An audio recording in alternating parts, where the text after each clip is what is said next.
Hi friends, അസ്സലാമു അലൈക്കും. അപ്പോൾ ഇന്ന് നമുക്ക് നല്ല ടേസ്റ്റി ആയിട്ടുള്ളൊരു ബീഫ് മന്തി ഉണ്ടാക്കിയാലോ. അപ്പോൾ ഞാൻ ഇതിനു മുമ്പ് ഒരു ബീഫ് മന്തിൻ്റെ റെസിപ്പി ഇട്ടിനി, പക്ഷേ ഇത് നല്ല ടേസ്റ്റാണ് കേട്ടോ. നല്ലൊരു വെറൈറ്റി ടേസ്റ്റാണ്. നമുക്ക് ഈ ബീഫ് മന്തി എങ്ങനെ ഉണ്ടാക്കുന്നതെന്ന് നോക്കാം. പിന്നെ ഞാൻ ഈ വീഡിയോ ചെറിയൊരു വ്ളോഗ് പോലെ എടുത്തതാണ് കേട്ടോ. അപ്പോൾ എല്ലാവർക്കും അങ്ങനെ വേണമെന്ന് പറഞ്ഞുകൊണ്ട് ഞാൻ അങ്ങനെ എടുത്ത വീഡിയോ ആണ് ഇത്.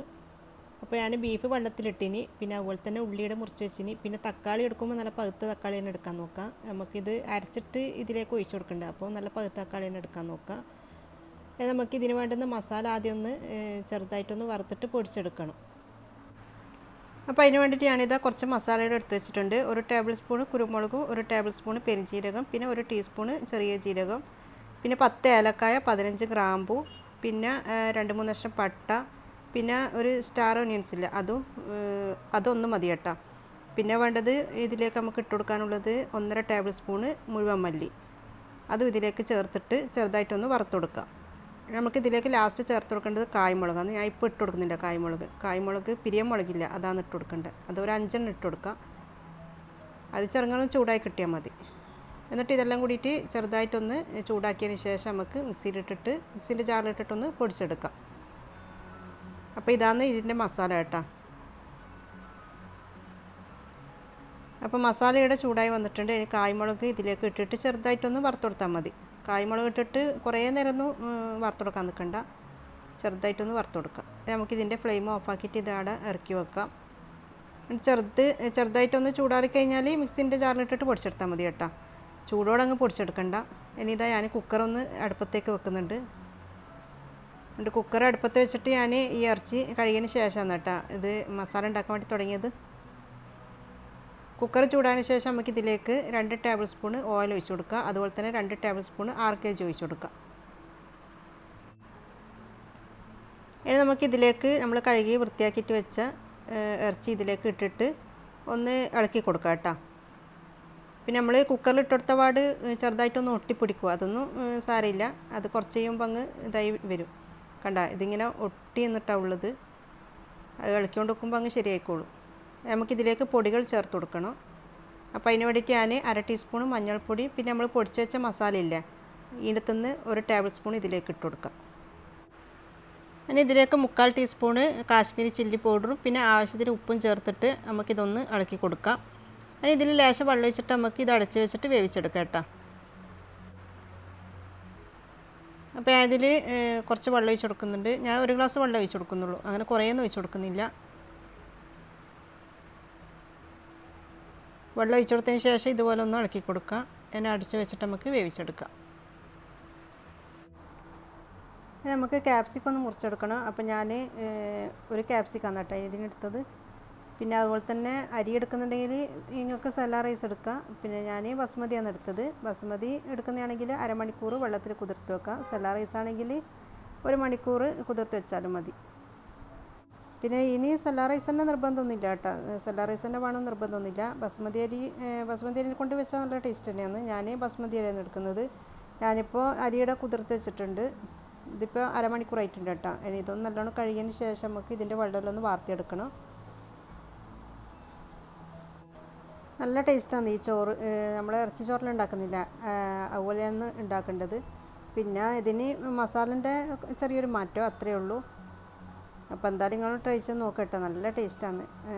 പിന്നെ അതുപോലെ തന്നെ ഞാൻ ഇതിനു മുമ്പ് ചിക്കൻ മന്തിയും പിന്നെ ബീഫിനെ കൊണ്ട് തന്നെ വേറൊരു മന്തി ഉണ്ടാക്കിനി. അപ്പോൾ അത് നിങ്ങളൊന്ന് ട്രൈ ചെയ്ത് നോക്കുക, നല്ല അടിപൊളി ടേസ്റ്റാണ്. അപ്പോൾ ഞാൻ അരി കഴുകിയിട്ട് അവിടെ വെച്ചിട്ടുണ്ട്. ഇനി നമുക്കിതാ മസാല ഉണ്ടാക്കാൻ വേണ്ടിയിട്ട് ഒരു പാത്രം അടുപ്പിലേക്ക് വെക്കുക. എന്നിട്ട് അതിലേക്ക് 2 table spoon oil, 2 table spoon RKG ഒഴിച്ച് കൊടുക്കുക. എന്നിട്ട് അതിലേക്ക് പിന്നെ ഒരു 5-6 ഏലക്കായും പിന്നെ അതുപോലെ തന്നെ 5-6 ഗ്രാമ്പു ഇട്ട് കൊടുക്കുക. പിന്നെ 2-3 കഷ്ണം പട്ട ഇട്ട് കൊടുക്കുക. എന്നിട്ട് നമ്മൾ മുറിച്ച് വെച്ച ഉള്ളി ഇതിലേക്ക് ഇട്ട് കൊടുക്കുക. ഞാനിവിടെ 2 വലിയ ഉള്ളിയാണ് എടുത്തത്. 2 വലിയ ഉള്ളി നീളത്തിൽ അരിഞ്ഞതാണ് ഇട്ട് കൊടുത്തത്. അപ്പോൾ ഉള്ളിയാണെന്ന് വാടട്ടെ. അതിൻ്റെ ഇടയ്ക്ക് നമ്മളെ ഇറച്ചിയുടെ വെന്തിട്ടുണ്ട്, നല്ല പാകത്തിന് വെന്തിട്ടുണ്ട്. അപ്പോൾ ഉള്ളി വാടുന്നതിൻ്റെ ഇടയ്ക്ക് ഞാനിതിലേക്ക് പിന്നെ 1/2 ടീസ്പൂൺ കുരുമുളകും പിന്നെ അതുപോലെ തന്നെ 2 ബേ ലീഫ് ചെറുതായിട്ട് മുറിച്ചതും പിന്നെ ഒരു ഉണക്ക നാരങ്ങ കൂടി ഇട്ട് കൊടുക്കുന്നുണ്ട്. നമുക്ക് ഈ ഉള്ളി എന്നിട്ട് കുറച്ച് നേരം ഒന്ന് വാട്ടി കൊടുക്കാം. പിന്നെ തക്കാളി നമ്മൾ മിക്സിയിൽ ഇട്ടിട്ട് അരക്കുന്നതാണ് കേട്ടോ, മുറിച്ചിട്ട് ഇട്ട് കൊടുക്കുന്നില്ല, മിക്സിയിൽ ഇട്ടിട്ടൊന്ന് അരച്ചെടുക്കുന്നതാണ്. എന്നിട്ടാണ് നമ്മൾ ഇതിലേക്ക് ഒഴിച്ച് കൊടുക്കുന്നത്. അപ്പോൾ ഞാൻ 3 തക്കാളിയാണ് കേട്ടോ എടുത്തത്, 3 വലിയ തക്കാളിയാണ് എടുത്തത്. പിന്നെ തക്കാളി എടുക്കുമ്പോൾ നല്ല പഴുത്ത തക്കാളി തന്നെ എടുക്കാൻ നോക്കണേ. നമുക്കിതൊന്ന് അരച്ചെടുക്കാം. എന്നിട്ട് ഈ വാടിയ ഉള്ളിലേക്ക് ഒഴിച്ച് കൊടുക്കുക. ഇനി തക്കാളി ഒന്ന് കുക്കായിട്ട് വരണം കേട്ടോ. ഒന്ന് തിളക്കുന്ന സമയത്ത് നമുക്ക് ഇതിലേക്ക് പൊടികൾ ചേർത്ത് കൊടുക്കാം.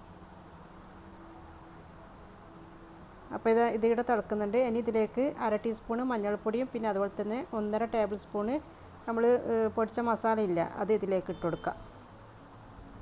എന്നിട്ടൊന്ന് ഇളക്കി കൊടുക്കുക.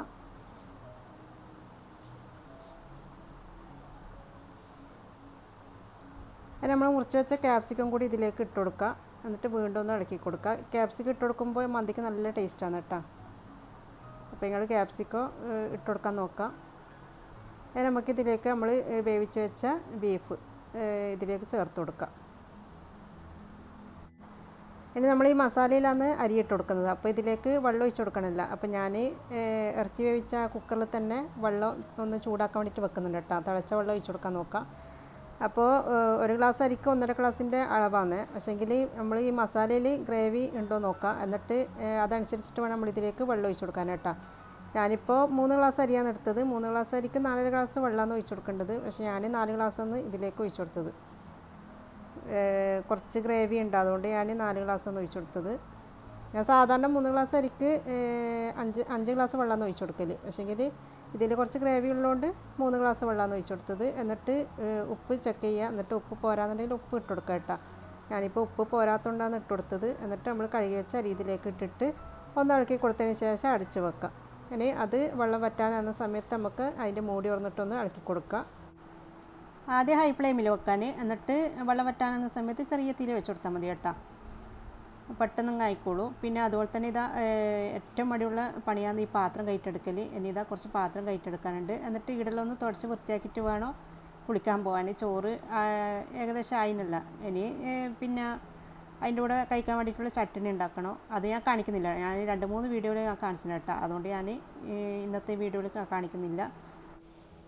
ഇനി അടുത്ത പണിയെന്ന് വെച്ചാൽ ചായ ഉണ്ടാക്കലാന്ന്. അത് മോളുണ്ടാക്കും കേട്ടോ. അത് എൻ്റെ പണിയല്ല. പിന്നെ എൻ്റെ മാപ്പിളക്ക് നിർബന്ധമാണ് ചായ. ബിരിയാണിക്കും പിന്നെ അതുപോലെ തന്നെ മന്തിയെല്ലാം ഉണ്ടാക്കിയാൽ ചായ എന്തായാലും വേണം. പിന്നെ അതിൻ്റെ ഇടയ്ക്ക് ഞാൻ ചോറ് മറിച്ചിട്ട് കൊടുക്കുന്നുണ്ട് കേട്ടോ. ചോറ് മറിച്ചിട്ട് കൊടുത്തിന്. ഇനി ഇതാ ഈ കുക്കർ കഴുകാൻ എന്നെ കൊല്ലാൻ കൊണ്ടൊന്നും അല്ലാന്ന് കേട്ടോ. എന്താണെന്നറിയില്ല, എനിക്ക് ഭയങ്കര മടിയായി കുക്കർ കഴുകൽ. പിന്നെ ഈ കുക്കർ കുറേ വർഷമായി കേട്ടോ. ഞാൻ പിന്നെ ഇവിടെ ഫസ്റ്റിൽ വരുന്ന സമയത്ത് വാങ്ങിയതാണ്. 14 വർഷത്തോളമായി, 13-14 വർഷത്തോളമായി. പിന്നെ നല്ല കുക്കറാണ്, ഇതുവരെ ഒന്നും ആയിട്ടില്ല. അപ്പോൾ അതിൻ്റെ ഇടയ്ക്ക് ഇതാ നമ്മളെ ചോറിയുടെ റെഡി ആയിട്ടുണ്ട്. നല്ല ടേസ്റ്റ് ഉണ്ടായിന് കേട്ടോ ഈ ഒരു മന്തി. അപ്പോൾ എന്തായാലും നിങ്ങളൊന്ന് ട്രൈ ചെയ്ത് നോക്ക്. അങ്ങനെ എൻ്റെ കുളി നിസ്കാരം കഴിഞ്ഞിട്ട് ഞാൻ ഇതാ ചട്ടണി ഉണ്ടാക്കി. പിന്നെ അതിൻ്റെ ഇടയ്ക്ക് മോളിരുന്ന് ചായയും കാച്ചുന്നുണ്ട്. പിന്നെ ചട്ടണിക്ക് വലിയ പണിയൊന്നുമില്ല കേട്ടോ.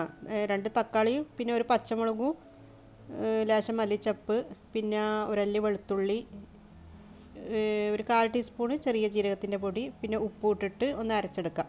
നല്ല പേസ്റ്റായിട്ട് അരച്ചെടുക്കണ്ട, കുറച്ച് തരിയോട് കൂടിയിട്ട് അരച്ചെടുക്കാൻ നോക്കാം. നല്ല ടേസ്റ്റാണ് ഈ ഒരു ചട്ടണി. മന്തിൻ്റെ ഒപ്പം അണക്കെന്താണ് വേണം, നല്ല രസമാണ്. പിന്നെ എന്താ പറയുക, ചോറിങ്ങൾ എന്തായാലും ഒന്ന് ട്രൈ ചെയ്ത് നോക്കും. നല്ല അടിപൊളി ടേസ്റ്റാണ്. നമ്മൾ ഇറച്ചിച്ചോറെല്ലാം വെച്ച പോലത്തെ ആ ഒരു ടേസ്റ്റാണ്. പിന്നെ ബീഫെല്ലാം നല്ല പാകത്തിന് തന്നെ വെന്ത് കിട്ടിയിട്ടുണ്ട് കേട്ടോ. അപ്പം തിന്നുമ്പോൾ നല്ല രസമുണ്ടായിന്.